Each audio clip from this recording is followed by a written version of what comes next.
But thank you all so much for joining us for Armchair Travel to Rome. Visit Rome, the eternal city. Italy's capital is a timeless marvel, bridging ancient and modern worlds. Its cobblestone streets conjure tales of emperors and gladiators, while the Colosseum, Forum, and Pantheon stand as symbols of grandeur. Vatican City's spiritual aura, coupled with its vast collections of art, ensures Rome's place as a captivating blend of history and culture. And this is all led by the traveling librarian, Jeff Klapes, who's the retired head of reference services at the Lucius Beebe Memorial Library in Wakefield. And Jeff is an avid traveler and photographer. I again want to thank the Friends of the Library for sponsoring. So, all 199 of us, are you kidding me? 199 of us who are watching live, and the many more that will watch the recording. Now we're at 200. Let's give a big virtual round of applause to Jeff for joining us this afternoon. And Jeff, you can take it away. Thanks so much. Thanks, Robert. You have way more enthusiasm than your, I don't know. Anyway, I'm going to start my screen sharing. There we go. And as Robert said, feel free to pop any questions into the Q&A as we go along, and I'll try to answer those and stick around at the end of the program to finish off any other additional questions that you have. Thank you for joining me today. I'm happy to be doing a program where Rome isn't exactly a tropical destination, but it's warm even in the winter. And given that I think most of the people who are in attendance today are either freezing cold or really tired of shoveling, I'm glad to be going to a place that's considerably different. As Robert said, I'm going to be doing a program at the end of February on Mexico City, where I was just a couple of days ago, and we had to come home early because we knew that if we didn't come home on Saturday, we might not get home for several days. So I would much rather be in Mexico drinking tequila and sitting under a palm tree, but here we are. Anyway, let's get started. The photos that I'm going to show you today are from a few recent trips in recent years, several different trips, one of which included a couple of weeks in Sicily, and we went through Rome and spent some time there. And I'm going to, of course, show you many of the big sites that you're supposed to see when you're in Rome, but I also want to show you a few places that you may not be as familiar with, that are some of my own personal favorites and places that people often miss. This is, again, just, I always like to put places on the map first, just to give you an idea of where we're going to be. And today we're only going to Rome, not even doing any day trips. We're going to focus just on the city. The quick thumbnail history of Rome, which is long and complicated, but the 30-second version is that according to myth, Rome was founded in about 750 BC by Romulus and Remus, who were twins who descended from Aeneas, the Trojan prince, who, after the Trojan War, made his way east over to Italy. When he got there, when Romulus and Remus were there, the local king in the area of Rome at the time supposedly drowned them, but they were rescued and then suckled by a she-wolf. You've probably seen, and in fact, I'll show you a famous sculpture of the she-wolf with the two twins underneath. Eventually, Romulus killed his brother, and it's from him that the city takes its name. You probably also have heard of the famous hills, the 7 hills of Rome. And here's just a quick graphic to give you an idea of how the hills are arranged.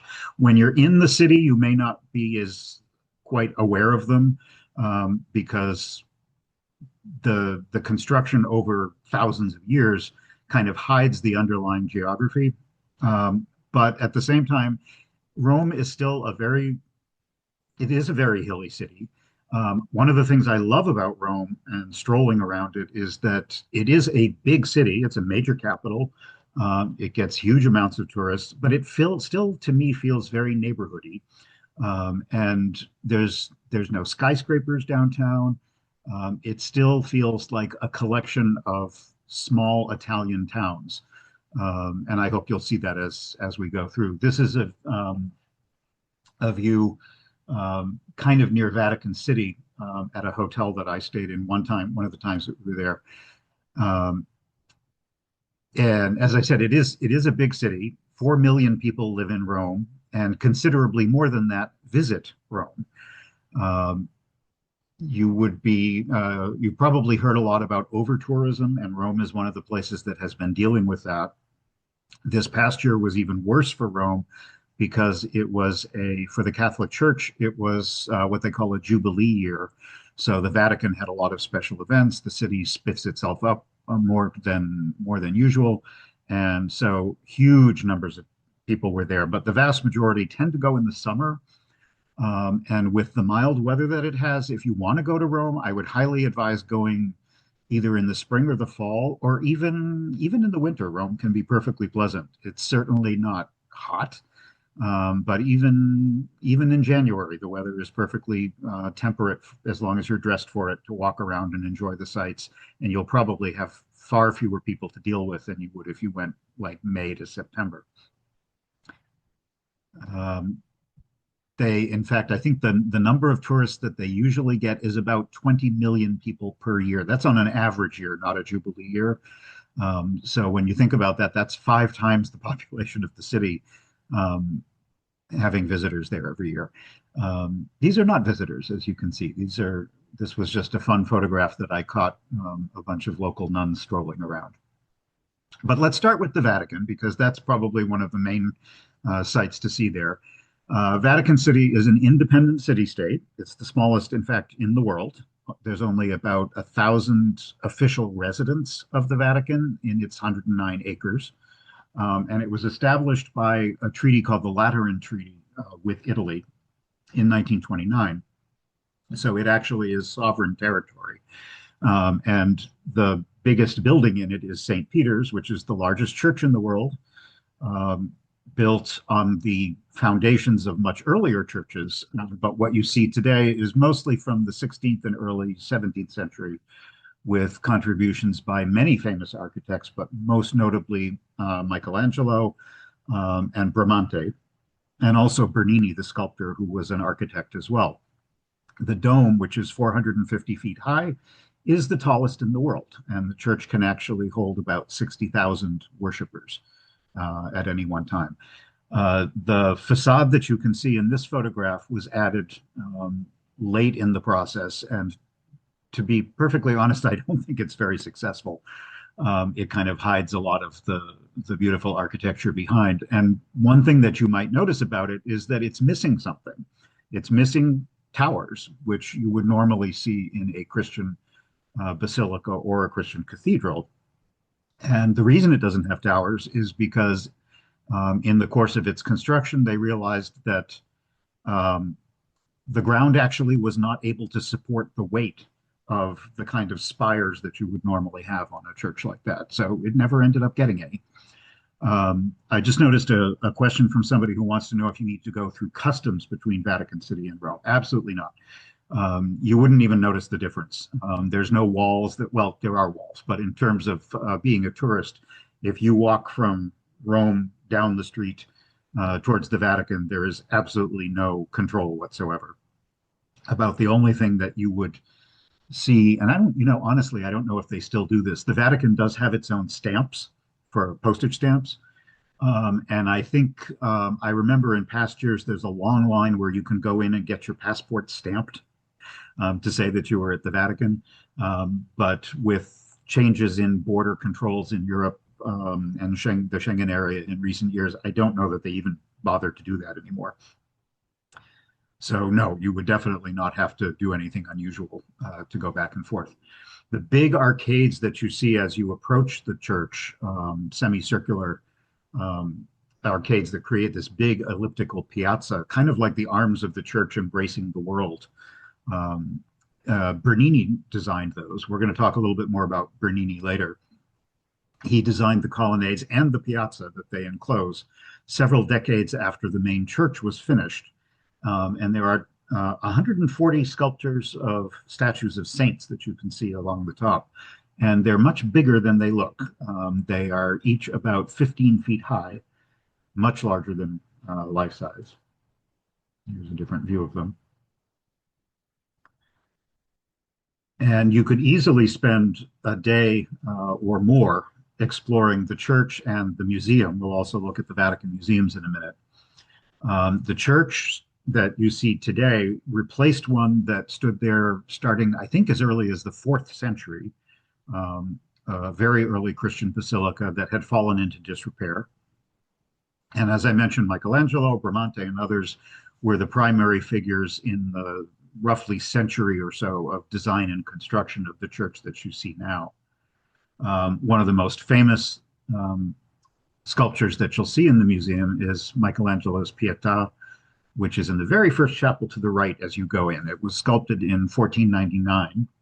And unfortunately, it's now behind bulletproof glass because in 1972, a mentally disturbed individual attacked it with a hammer and did considerable damage to it. So it's protected now. What you can't see, but it's kind of an interesting trivia note, is that Mary's nose is actually a reconstruction. You can kind of see it right here. The guy who attacked the statue managed to knock off part of her nose. So the reconstruction actually took a piece of marble from the back of the sculpture, and it was refitted to replace the piece that was broken off. Here's an enormous holy water font with gigantic cherubs. There are numerous tombs in the chapels on either side. Certainly, the dome is probably the most dramatic part of the church. It was worked on by a number of different architects and finally finished in 1590.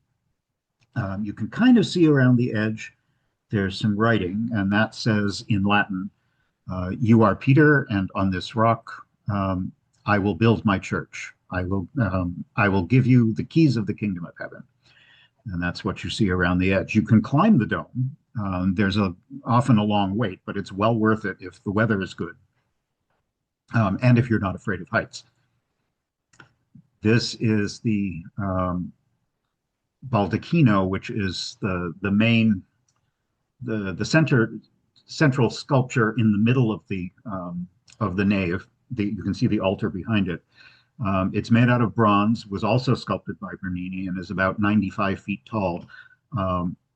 Right behind it, you can see the altarpiece with a window I'll show you in just a minute. And supposedly below it, in the crypt underneath, is the tomb of St. Peter.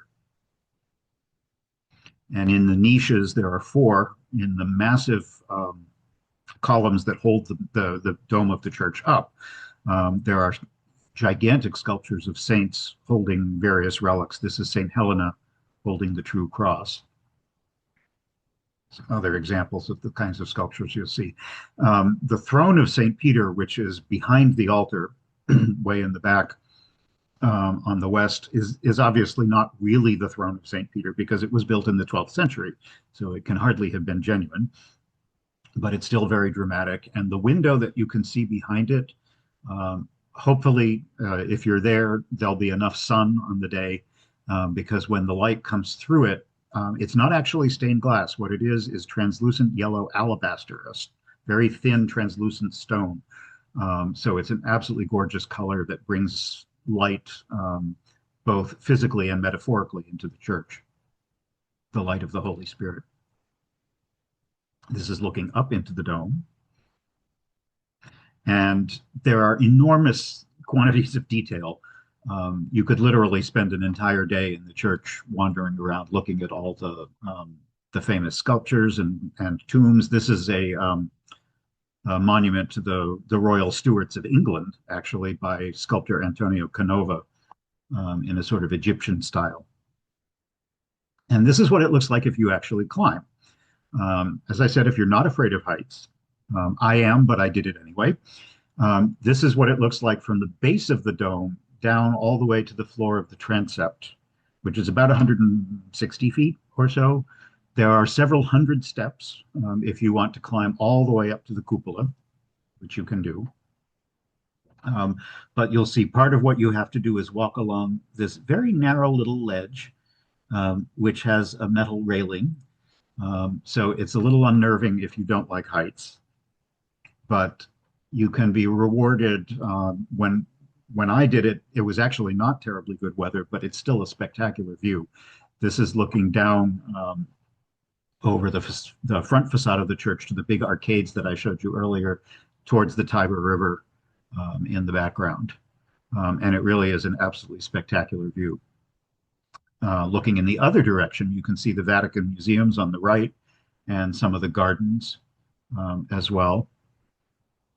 And on the left, this is the Sistine Chapel, which we'll look at in just a minute. When you get up to the top, the scale of everything is just, it's monumental. So you can walk around the roof and really see just how big this building is. In fact, you can stand behind the sculptures of the saints over the entrance facade. These are about 20 feet high, and they include Christ in the center, plus 11 of his apostles and John the Baptist. The reason St. Peter isn't there is because he's inside the church, but all the rest of them are in the front. And you can see up here, this is where you end up. If you do climb all the way to the top, there's an area where you can stand up and see out over the whole of Rome. It's just spectacular.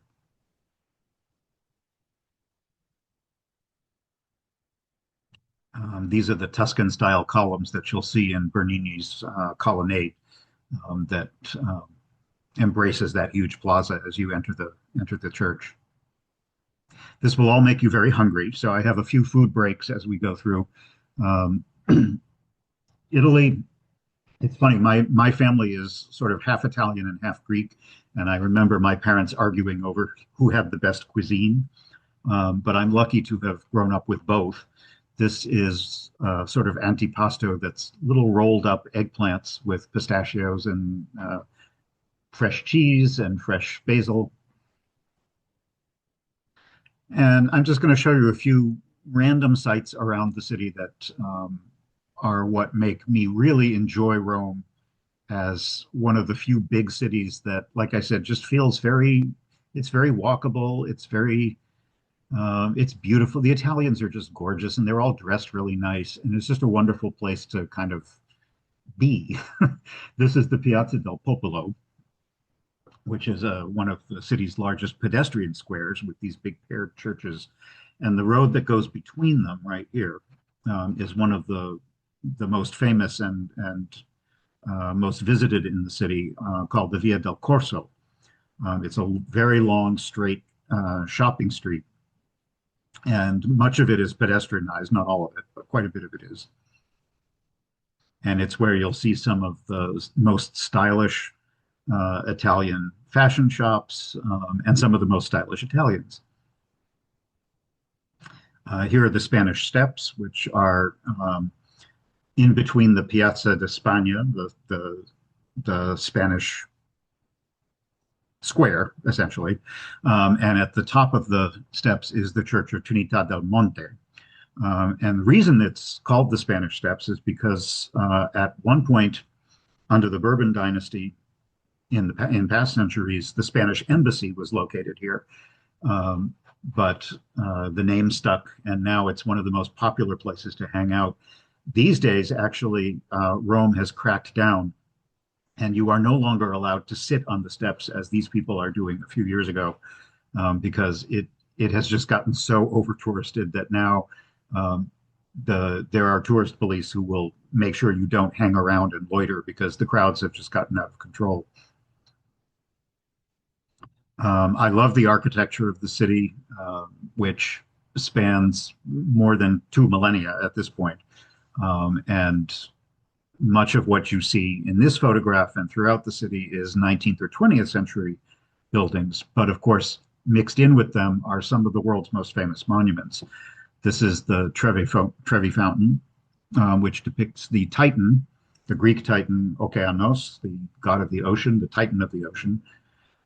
This is probably, I would say, arguably the most famous fountain on Earth. It's 160 feet wide, 90 feet high, and it's wedged into this relatively small square, which makes it very difficult to get access to because it's also one of the most popular things in Rome.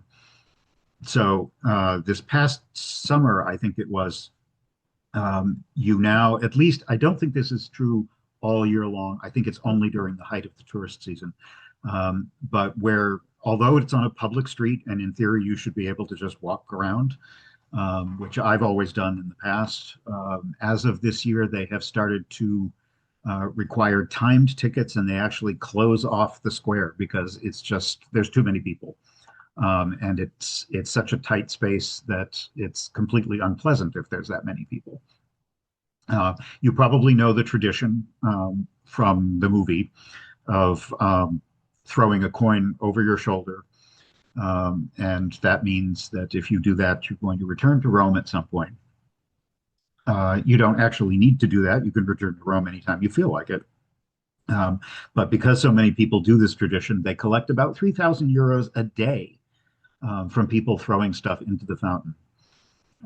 And that goes to Catholic charities throughout the city.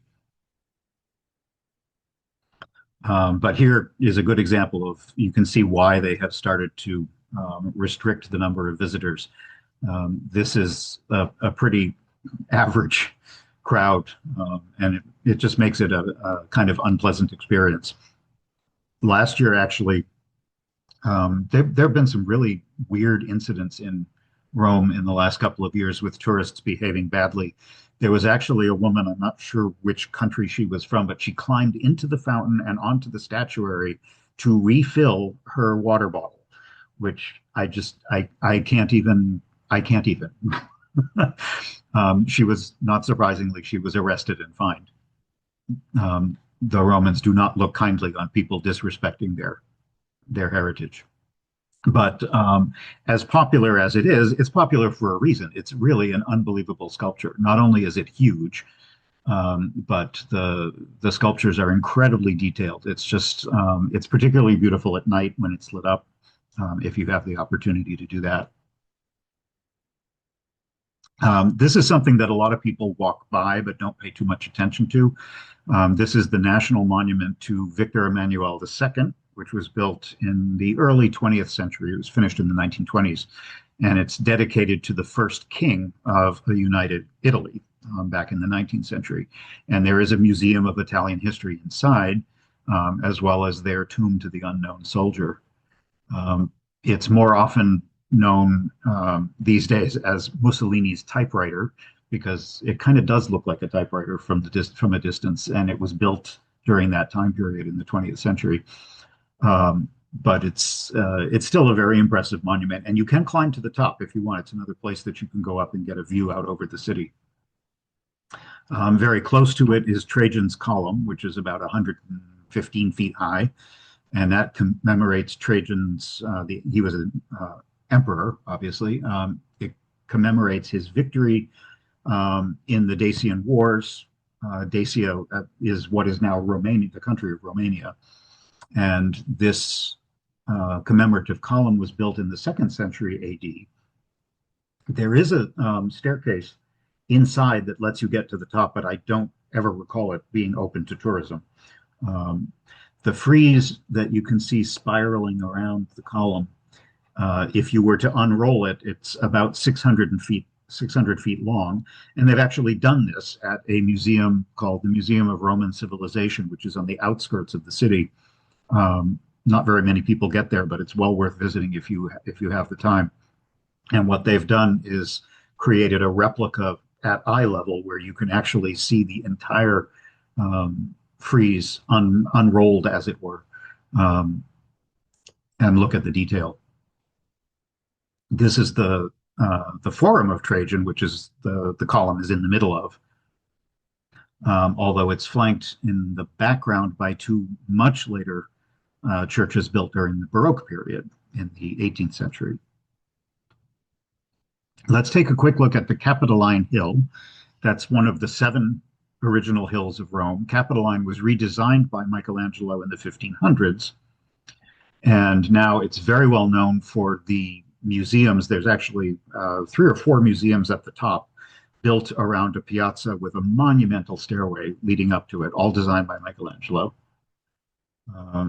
Here is old and new in Rome, a stylish Roman woman and an ancient sculpture. This is what I referred to earlier. Here's the she-wolf with Romulus and Remus down below. The Capitoline museums are full of ancient art. The buildings alone are worth the visit. But if you're interested in ancient, particularly mostly sculpture, is what you'll find in these museums. They're absolutely beautiful. One of my favorite sculptures in all of art history is this one. This is called the Dying Gaul, which is a marble from about 230 BC.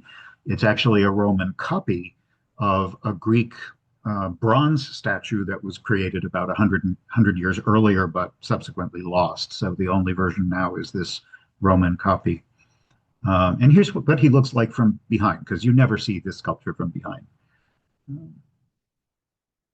And at the top of the hill, you also get magnificent views out over the Forum. This is the general view looking down towards the Colosseum at the other end.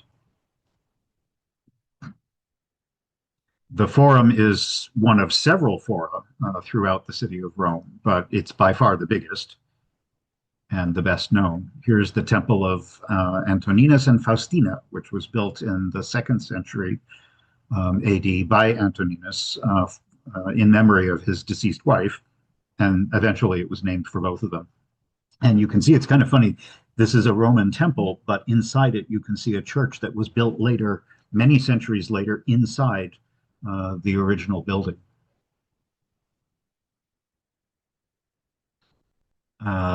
This is on the left, the Temple of Castor and Pollux from 500 BC, and on the right, the round, what's left of, the round Temple of Vesta and the House of the Vestal Virgins, which was about from the same time period. The cult of Vesta, she was the goddess of the hearth, was very big at that time. And there was also a large palace built around the area where the temple is, where the Vestal Virgins lived. Here's a larger overview of the Forum looking back towards the Capitoline Hill. You can see the typewriter in the back, and the Capitoline Museum is up here on this hill. The Arch of Septimius Severus is in here, and the Via Sacra, the main road through the Forum, leads down to the right. The big blocky building that you can kind of see in the center is called the Curia, and that's where the Senate met. It was built by Julius Caesar in the year 44, and it's one of the few buildings in Rome to have survived mostly intact and unaltered from the time that it was originally built. And here again, another view just sort of looking over the whole thing. And notice that in all of these views that I'm showing you, there are no skyscrapers. Rome, despite being a very big modern capital, really doesn't have any of that. And that's really nice because it means you get a sense of the city as it has been through most of its history. There are skyscrapers. Rome has plenty of modern buildings, but they're all further out in the suburbs and on the outskirts. This is looking back towards St. Peter's. And the Basilica of Maxentius from the 4th century AD, which is the largest structure in the Forum. It was used as a court and also just a general meeting hall, but it had a huge statue of Constantine in the middle, some of the pieces of which are now at the Capitoline Museum up on the hill. Another of the hills that's right in this area is the Palatine Hill. This one overlooks the Forum and is dominated by the remains of the Palace of Domitian, which was a huge complex. He was an emperor in the 1st century AD, and the complex is absolutely staggering in size, although it's kind of hard to imagine just how elaborate it would have been, because now really there's nothing but foundations and a few walls left. But it's still quite impressive.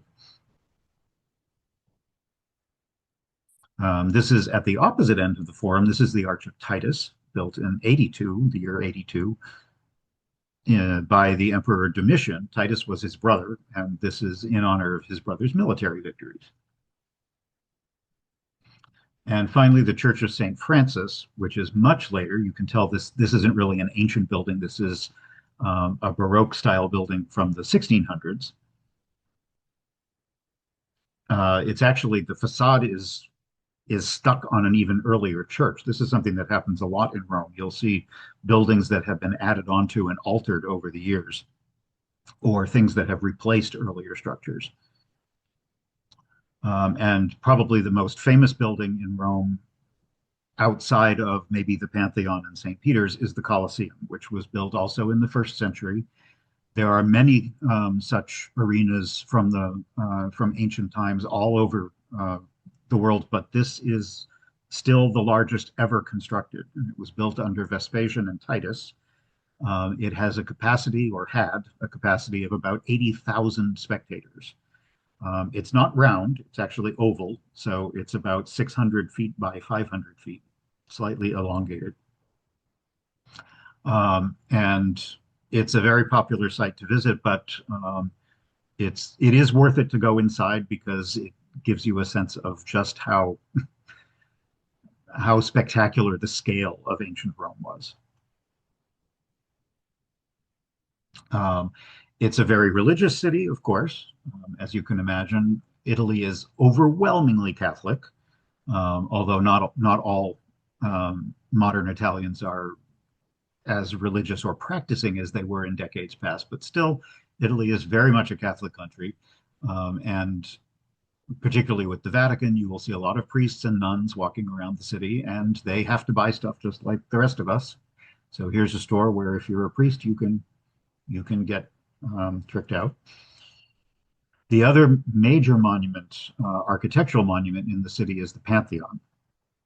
This was also built in the very first part of the second century AD by the emperors Trajan and Hadrian. The inscription that you see across the top refers to Agrippa, who built the previous building, which burned. And they reconstructed the new building around what was left of it, but they kept the facade. So that's why you see this in the front. It's an amazing piece of architecture, famous for how it was constructed and also its dimensions. You can see here the oculus that is open to the sky. It is still, to this day, the world's largest unreinforced dome. It's made out of concrete. And the Roman recipe for creating concrete was so successful that 2,000 years later, this building still is there. It has gone through earthquakes, storms, wars, and it's still there. The dimensions are also interesting because it's designed completely around an imaginary sphere. The sphere would be 142 feet in diameter. And the oculus at the top, you can see here, which is completely open to the sky, is 30 feet across. The dimensions are really quite impressive. And it's called the Pantheon, of course, because it's where Italy's greatest people are entombed. And here's one of them. This is Vittorio Emanuele, who was Victor Emmanuel was the first king of a united Italy as a modern nation in the 19th century. It was originally built as a Roman temple, obviously, but in the 7th century AD, it was converted to be a Catholic church.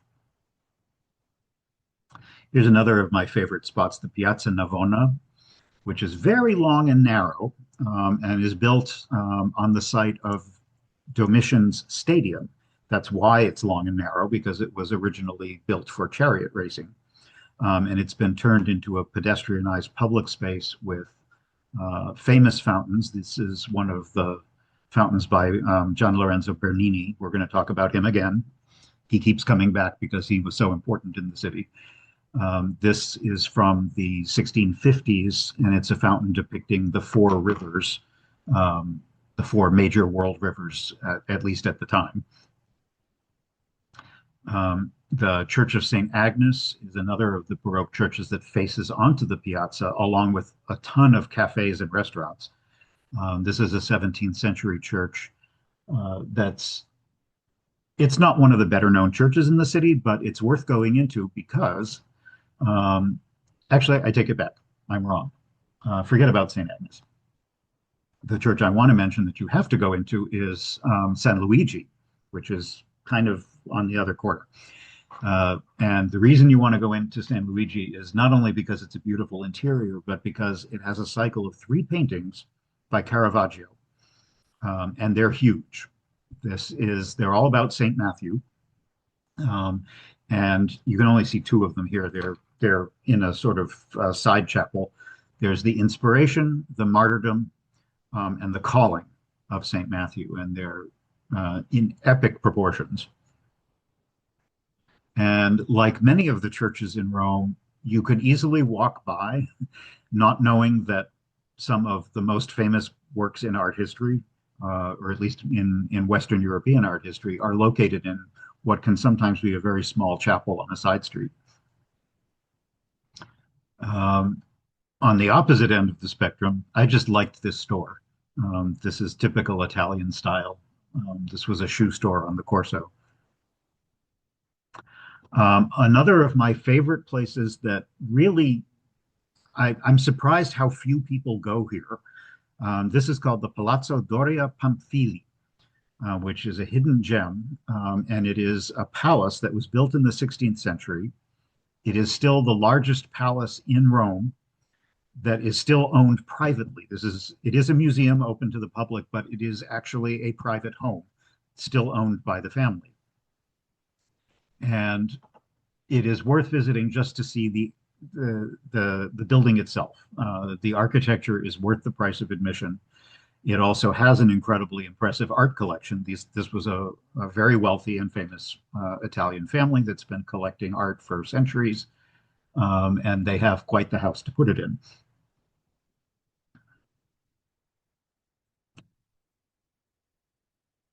And not just the collection, but the building itself is just incredibly beautiful. Most of their collection is paintings from the Baroque era, as well as sculpture and furnishings and other kinds of decorative arts, like this extravaganza. You really need a house this big in order to put something like this in it. But they also have a few ancient pieces. This is a ancient sarcophagus, and this incredibly, truly creepy sculpture of wrestling cherubs. Back on the river, here's the sun setting over the Tiber behind the Vatican, which is very beautiful at night. Rome is a wonderful city to walk around at night. To see most of the monuments I've shown you and will show you are all beautifully lit in the evening. Here's what St. Peter's looks like. And I do need to talk about the Vatican museums because the museums, the Vatican has been collecting art for centuries, and they have probably one of the finest museums on earth. It's unfortunately very busy, so I would highly advise if you want to go there, go early. There are ways to definitely do that if you can, because the crowds are, particularly during the highest tourist season in the summer, the crowds are just unbelievable. So this is another reason to try and go off season if you can.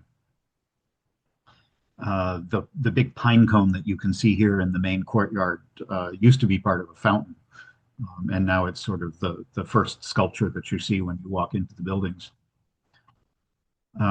Every morning you will see long lines wrapping around the Vatican to try and get into the museums. The collections were started by the popes, probably around the 15th or 16th century, and most of the collection focuses on sculptures from ancient Greece and Rome, also very important Renaissance works. They have an incredible collection of maps and manuscripts.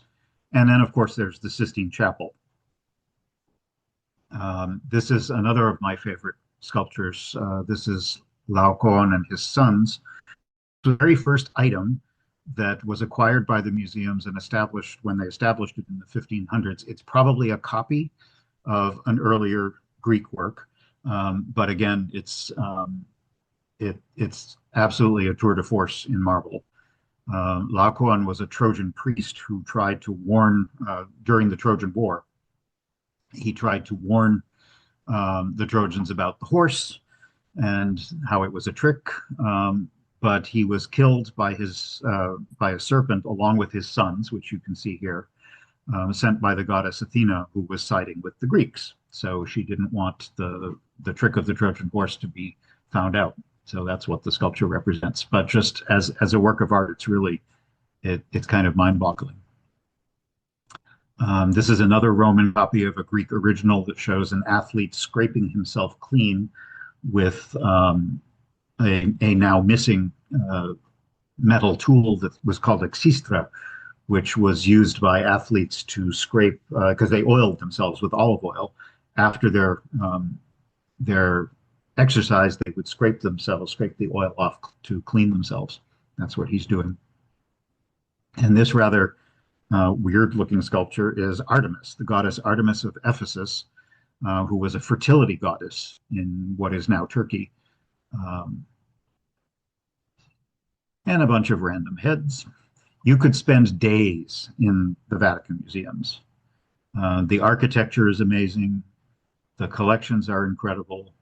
On the left is a map of Sicily. I'll show you the gallery that's in just a moment. And a very famous sculpture called the Apollo Belvedere, of the god Apollo. Yet again, this is a Roman copy of a now lost Greek original sculpture. There are ancient sarcophagi. They have a large tapestry collection. And one of my favorite spaces is the map gallery. This is a single room that's 400 feet long that was commissioned by Pope Gregory VIII. And it has frescoes showing topographical maps of different parts of Italy.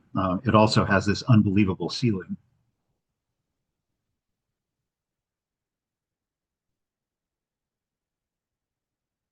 And if you follow this, you will eventually get down to the part of the museums where the rooms full of Raphael paintings, frescoes, are contained. This is probably his most famous work, done in 1510, and it depicts all of the major Greek philosophers. There's actually, I realized it's not in this image that I show you here, but off in the right corner, Raphael actually painted a self-portrait of himself as one of the little figures in the corner. But the reason you're going down in this direction as you go through all these incredibly beautiful rooms, first you pass the gift shop, where you can buy a Pope mobile if you're interested in that. This is the main staircase in the modern part of the building. It's named after Bramante, but it's kind of somewhat confusing because it makes it sound like he designed it. Which is not true. This is a staircase that was built in 1932. It's a double helix staircase, but it's named in honor of Bramante, the architect. And it's one of those that's designed where people can go up, can ascend and descend the staircase at the same time without ever seeing each other, because there are actually two spirals, one inside the other. But the highlight as you go through all of those rooms is to make it to the opposite end of the museums, where you can see the Sistine Chapel, one of the most famous works of art in the world. It's named for Pope Sixtus IV, and in the late 1400s, he oversaw the renovation, and various famous painters like Botticelli, Ghirlandaio, and others did works on the walls. But in the early 1500s, under a later emperor, or rather Pope Julius II, he had Michelangelo come in and completely do the ceilings. He returned a couple of decades later to paint the monumental paintings on either end, the Last Judgment and the Creation that you can see here. You're not actually allowed to take photographs. The guards will yell at you if you do that. These days with smartphone cameras, it's a little easier to sneakily take a picture. But the Sistine Chapel, as you can imagine, is by far one of the busiest parts of the Vatican, which is one of the busiest attractions in Rome. So if you manage to get into the Vatican, head here first. Skip absolutely everything else. Run as fast as you can to the Sistine Chapel to get there to have at least 10 or 15 minutes before it gets packed with people. Um, it is now, it's hard to believe it's been 30 years, more than 30 years, since a very controversial renovation, or I should say restoration, was done in the mid 1990s. Now people are very used to it, but for centuries, soot, smoke, pollution had significantly darkened the frescoes, and they were painstakingly done over a period of years to bring out the original colors, um, which is what you see now. After all this museum going, here's another bit of plate of antipasti uh, to give you some strength to move on to the next thing. This is another one of my favorite churches in Rome. It's the Basilica of Santa Maria in Trastevere, which is the Trastevere is an Italian word that means on the opposite side across the Tiber River. And that's exactly where it's located. It's on the west side of the river, which not as many people will go to because there aren't quite as many famous sites there. But this is a beautiful church. And there has been a church here since the 3rd century, but what you see is a building that was built under Pope Innocent II in the 12th century. And the reason you want to visit is the unbelievable mosaics, as well as its amazing ceiling. These are Byzantine era mosaics, so they have that early style to them. The highlight is the mosaics in the apse, especially when it's lit up. You can drop a euro coin into a box that will turn on the lights long enough for you to see just how detailed they are. Really incredible. Another of my favorite churches on the opposite side of the city is Santa Maria della Vittoria. Very small. A lot of people miss it. And it has one of Bernini's masterpieces, which is the Ecstasy of St. Teresa, Teresa of Avila in Spain. This sculpture was done around 1650. You can see it here. It's in one of the side chapels, and what makes it unique is that it depicts the saint being pierced by a golden sword, which symbolizes the love of God. So here's an angel stabbing her, and the incredible detail in the fabric of her robe is just spectacular in marble, and you can see that it receives this natural light because on the exterior of the building, it's the only chapel that actually has an opening to the outside. There is a little, the wall sticks out a little bit, and natural light comes into the sculpture from outside. And you can even see over on the right-hand side, there's a gallery. It reminds me, I hate to say this, but it reminds me of the Muppet Show, you know, the two old guys who are up in the gallery. These are various individuals who are observing from an entirely separate wall. They're observing what is going on in the chapel. Right across the street, this is in the neighborhood called the Quirinal, is a famous fountain of Moses, public drinking fountain, which took water from one of the city's aqueducts. And it's completely covered in front by a parking lot full of Vespas.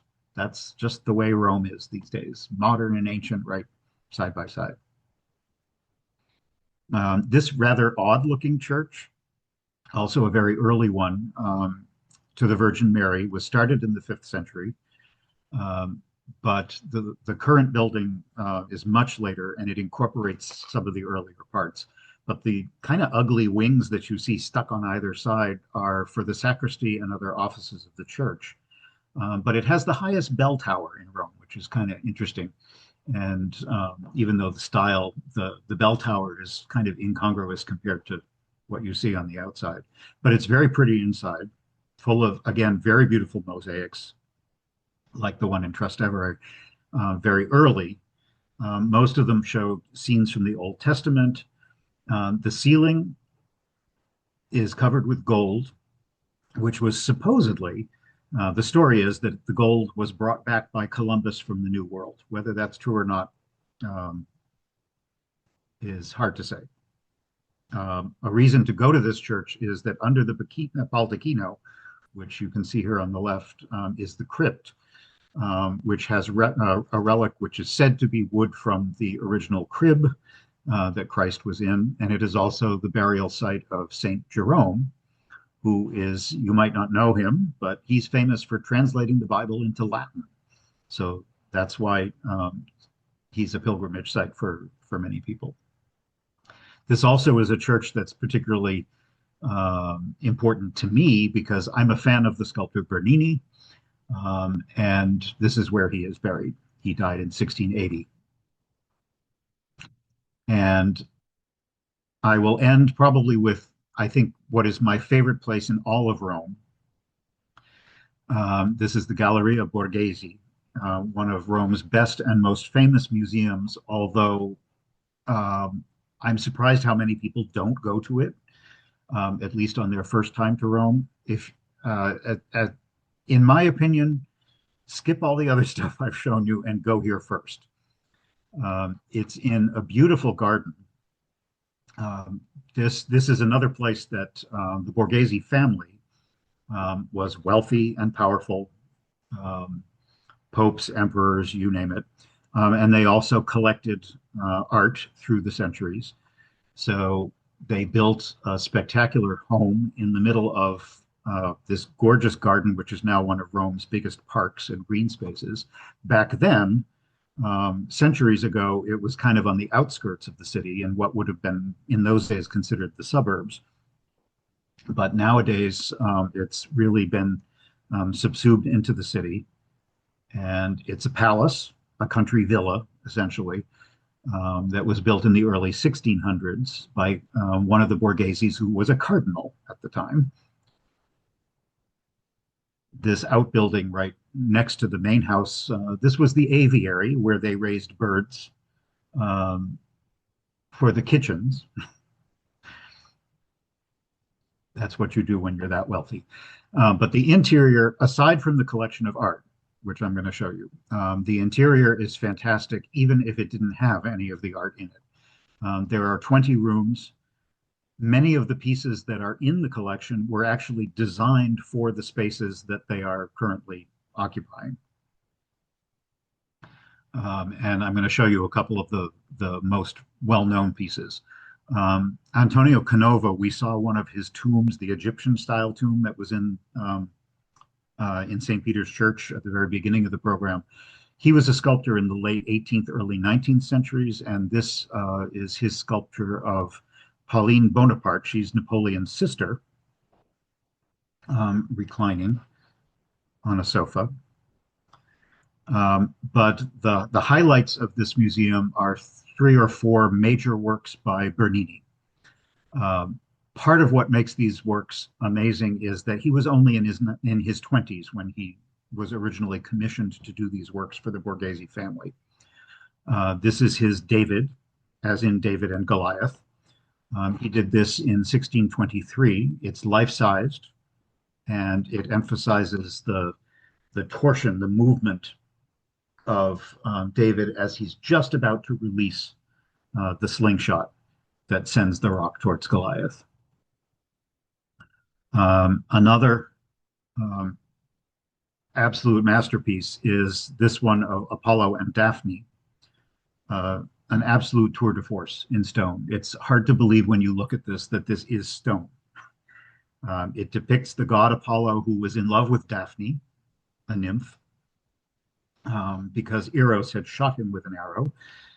But she prays to her god, her father, who is a river god. And in order to save her from Apollo's advances, he turns his daughter into a laurel tree. Daphne actually is the Greek word for laurel, as in the bay laurel, like the bay leaves that you cook with. So Bernini has depicted the two at the precise moment that she is beginning to become a tree. These bay leaves that you can see here, laurel tree leaves, are entirely carved out of marble. Here's a close-up where you can actually see her toes are starting to develop roots at the precise moment that she is transformed, metamorphosed into a tree. And here's their heads, and you can see her hair is starting to develop foliage. And this is the opposite end, where you can see the robe of Apollo waving in the wind. And the largest gallery houses probably the most famous work, which is the Rape of Proserpina by Pluto. Those are the Roman versions of the gods. It's the exact same story as Hades abducting Persephone in the Greek version. She was the daughter of Zeus and Demeter, who, after Persephone was abducted, Demeter, her mother, was so distraught that she searched all over the world to find her daughter. And because of that, agriculture suffered. She's the goddess of agriculture. So while she was ignoring all of her duties, famine and drought plagued the world. Eventually, Hades agrees to return Persephone, but because Persephone ate food in the underworld, pomegranate seeds, if you remember the myth, she was required to spend 1/3 of each year with Hades, ruling over the underworld, and the rest of the time she could spend with her mother and humanity upstairs, so to speak. And that's the Greek myth that explains the origin of the seasons. What's incredible about this sculpture is, again, that it is made of stone. This is the god Hades, or Pluto in the Roman version. Similar to the other two works that I just showed you, there's an incredible sense of motion. The whole sculpture seems to spiral from the bottom to the top. And I have to admit, the first time I saw this sculpture in person, I, of course, had seen pictures of it many times in university classes and textbooks and so forth. I actually got choked up looking at this sculpture, because to see this in real life and see that his hands are pressing into her flesh and it's all marble. It's just amazing. I have no words for it. It is one of the most amazing depictions of flesh in marble that I've ever seen. And to see it in person is just, it's an incredible experience.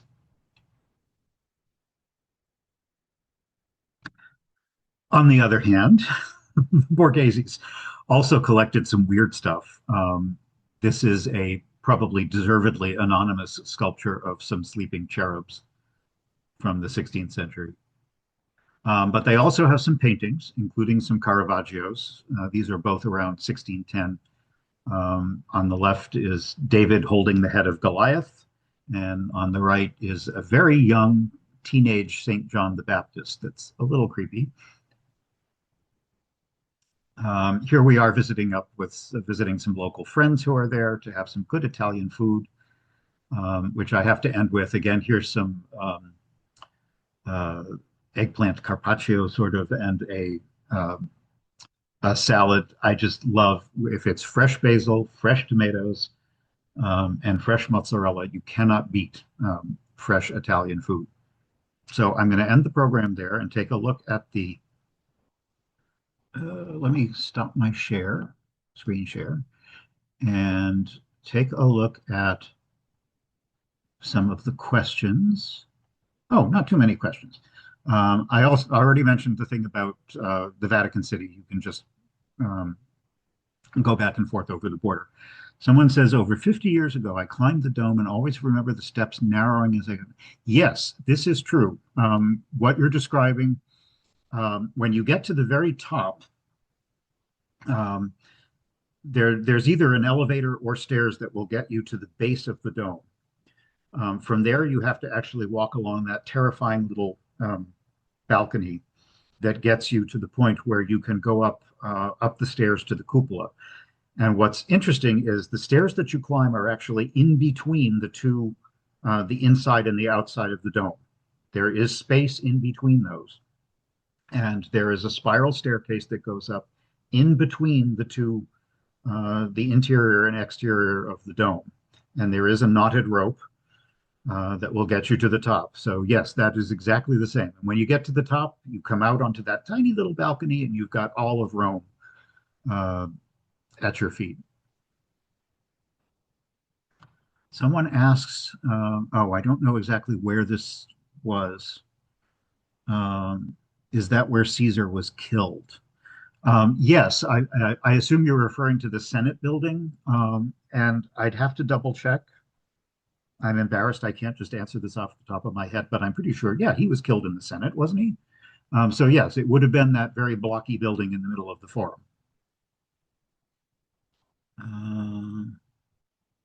Da, da, da, da, da.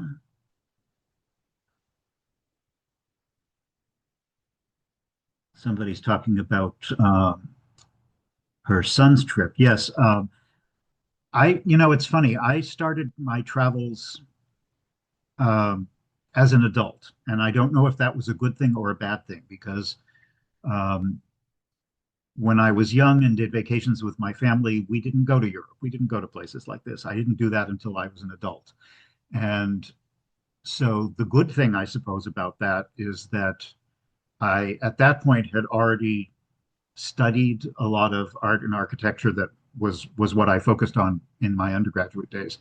So maybe I had a better appreciation of it when I went there as an adult. On the other hand, I think taking younger kids to places like this when they're, as long as they're old enough to appreciate it, I think it's a wonderful way to show them about just how much the world has to offer and to kind of whet their appetites for going back as adults and learning about things. I don't know whether, uh, you only get one life, so I don't know what it would have been like the other way.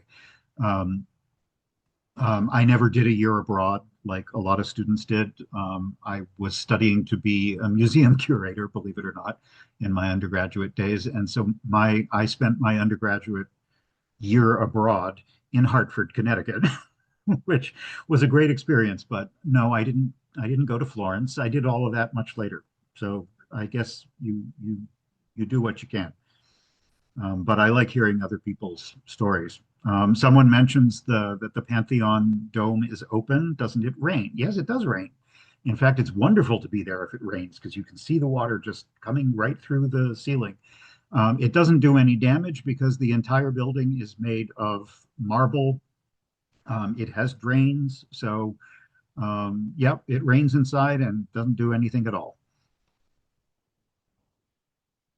Are there any family members living there? I'm not sure what that's referring to, but I bet it's the where I was talking about the Doria Pamphili Museum that's privately owned. Yes, it is still to this day owned by the family. I don't know exactly who lives there, um, but there are still very wealthy people in Europe, and some of them have palaces. So they do still live there. I didn't meet any of them when I went to the museum. Um, Someone's asking about the ceiling of the map gallery in the Vatican Museum. They are frescoes. There are some sculptures built in, both marble and stucco sculptures kind of built in. Um, but the colored portions that you were seeing were, for the most part, frescoes, which are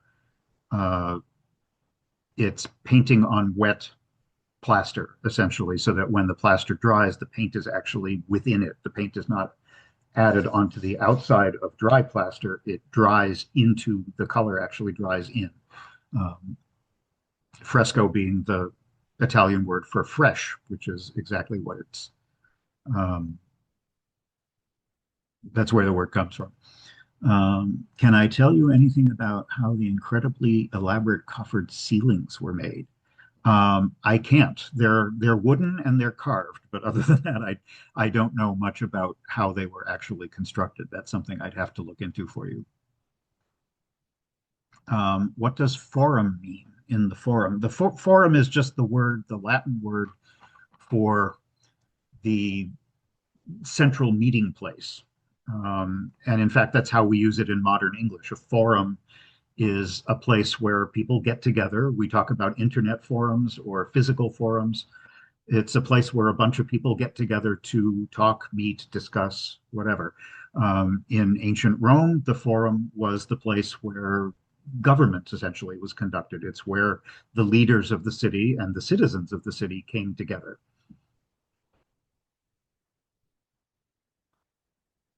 Two favorite items, restaurants, and why, please? I'm not sure if you're asking about favorite restaurants or favorite foods. I can't tell you about specific restaurants because I just don't remember them.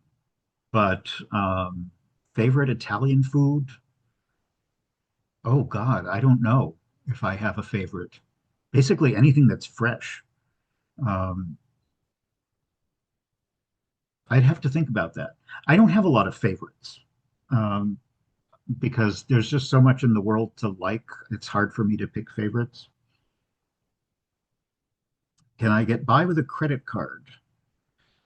Um,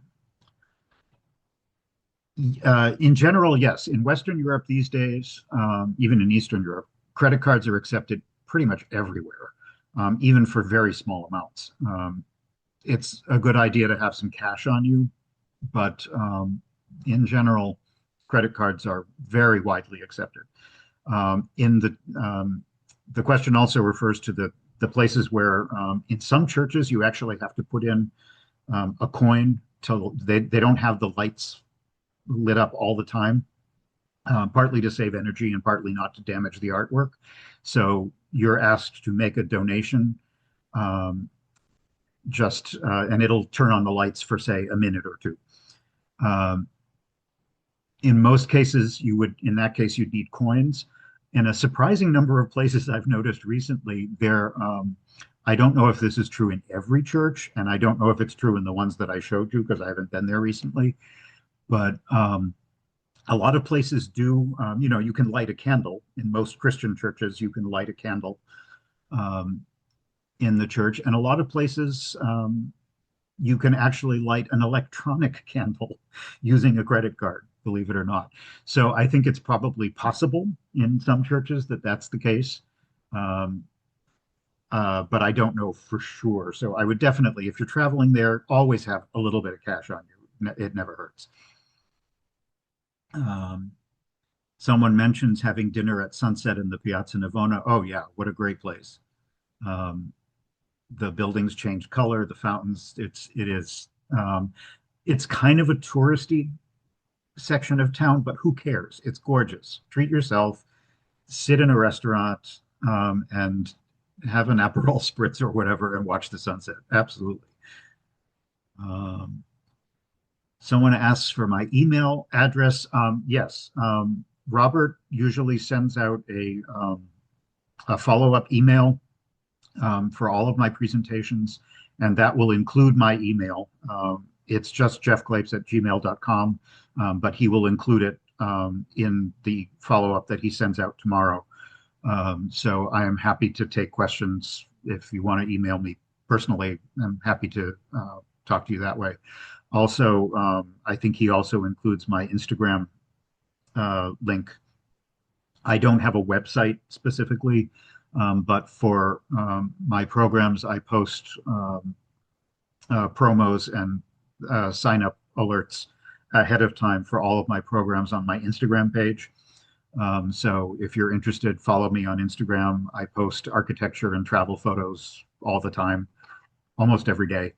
And you can contact me that way, and you'll also see updates on any programs that I have coming up. My favorite experience in Rome. Um, I would say the Bernini sculptures are probably my favorite, but one that a lot of people don't do that I would recommend is I can't remember the name. I can tell Robert. I'll look it up and include it so that he can include it in his email. There is a church kind of near the Colosseum in that end of town that's like a Baroque church built on a Byzantine church, built on an ancient Roman temple, built on something even even earlier temple down below. And you can go all the way down through the different layers in this building. It's kind of incredible to see the layers of just how much has happened in Rome over the past 2,000 years. So I'll find out the name of that church and have Robert include it. What part of Greece and Italy do my ancestors come from? My father's family is Greek, and they come from the Peloponnese near Sparta and um, Kalamata, famous for its olives. And I actually have a house there that I try to spend as much time as I can at during the year. My mother's family was from northern Italy, a town called Piacenza, which is kind of a mid-sized town not far from Milan. Um, and have actually never been to Milan or Piacenza. I hope to do that sometime soon. Do you need passes to get into the churches and museums? The churches in general, no. Most of the churches you can go in. The restrictions on the churches would only be, remember that they are active churches with congregations. So it is usually, access can often be restricted during Mass. And sometimes there are actual opening hours of the churches. So if you are interested in a particular one, make sure you double check their hours so that you can find out when the masses are. Normally, they will frown on you wandering around the church during worship services and also on taking photographs during those time periods. So that's something to be aware of. But most of the museums do require admissions, and the more popular ones like the Borghese and the Vatican, it's highly advisable to buy tickets online. In some cases, it may not be possible to buy tickets other than online. I haven't been there for 3 or 4 years, so things have probably changed. So I would definitely, if you're planning to go, make sure you double check online what the policies of the different places are. Someone says when they were there in Rome, a friend got to play the organ at the Basilica during Vespers. That's an unbelievable experience. Bravo. Do I have a program on Pompeii and Naples? I do have a program on Naples, but I did not go to Pompeii, believe it or not. And the reason for that is I was there in December and the weather was lousy. And I was not about to schlep around Pompeii in the pouring rain. So I decided I would spend all of my time in Naples and discovered what an amazing city it is. So I do have a program that focuses on Naples. I think I've done it for Robert before, but we can double check. And if not, it is on, there is a recording of it online, which you can watch. And I'll have Robert include that as well. I hope to go to Pompeii, but I definitely want to go when I have the time to spend a lot of time in that area and go during a better time of year than December. Is there a place where I would recommend a tour versus seeing it on your own? I don't love tours, but that's just me. That isn't to say that tours can't be very good. So I would leave that up to you. I think where a tour is probably helpful is any place where you're not willing to do your own research. If you don't know a lot about Italian art or ancient Rome, a tour could really be helpful. If you want someone to help explain things to you, that can be really, really useful. I was an art history major, so for me, I'm not going to do that when I'm in Rome. But if that's not something you're really knowledgeable about, by all means, find a tour, read reviews online, because the guide will definitely make the difference. Um, there are those are things that you could do while you're in Rome on your own, but you could also go on a tour where the entire vacation is a tour. And there are certainly tours that focus on art or architecture or or food or whatever that you might be interested in, and that might be worthwhile if you want someone to kind of lead you through the experience. But I find that a very personal thing. It depends on what you are interested in. None of the places I've showed you in this program, I think, require a guided tour. You can certainly learn enough on your own and appreciate it. But if you want to learn more, a tour can be a great idea. Um, are there dress codes in the churches? Yes. I don't know how official they are, but in general, I mean, it's not like visiting a Muslim mosque, but you need to be respectful. You don't wander into any of these churches in flip-flops and bathing suits. I don't care how hot it is in August. You need to be dressed appropriately for a church. And I'm always amazed at what people will wear in places like that. I don't know if they'd kick you out, but it's certainly possible. Uh, at the very least, you're going to get a lot of nasty looks from the locals. So um, uh, in Christian churches, for the most part, just wearing decent clothes, not shorts, and not bathing suits, and halter tops and things like that. Just be respectful. I think that's a general rule of thumb. I just noticed someone mentioned I'm moving on from the Q&A to the chat, and someone mentioned that covering your shoulders. Yeah, in general, both men and women. Women are more likely to have um, uncovered shoulders just because of the design of their clothes, but guys also don't go in wearing a tank top. That's just tacky. um, I'm trying to skim through whether there's any actual questions. Favorite Italian restaurant in the Boston area? I live in Wakefield, where there are 15 Italian restaurants within walking distance of my house. So I don't have a favorite. We just go wherever we feel like at the time. Someone's talking about, yes, by all means, get online tickets to timed entries to the Vatican Museum. And the person who's mentioning it in the chat points out that the further ahead that you can do it, the better. Don't think that you can do it at the last minute. And someone also is mentioning, oh yes, I don't have that in this program. Someone just mentioned Ostia Antica. Ostia is the former Rome is actually not on the coast. It's on the river, and it's not too far from the coast. But Ostia was in ancient times was the port, the official port of the city of Rome, where all of its international relations and shipping and commerce was done. And it is kind of like a mini Pompeii. It's a wonderful site. Not that many people go there. It's nowhere near as large as Pompeii, but it's fascinating, and it gives you a really good idea of what sort of the working ancient city would have been like. I totally agree with the comment in the chat. It's a very impressive site. It's not as big as Pompeii, but it's well worth it, and not that many people go. So it's a nice place to kind of be off the beaten track. I think that's all the questions.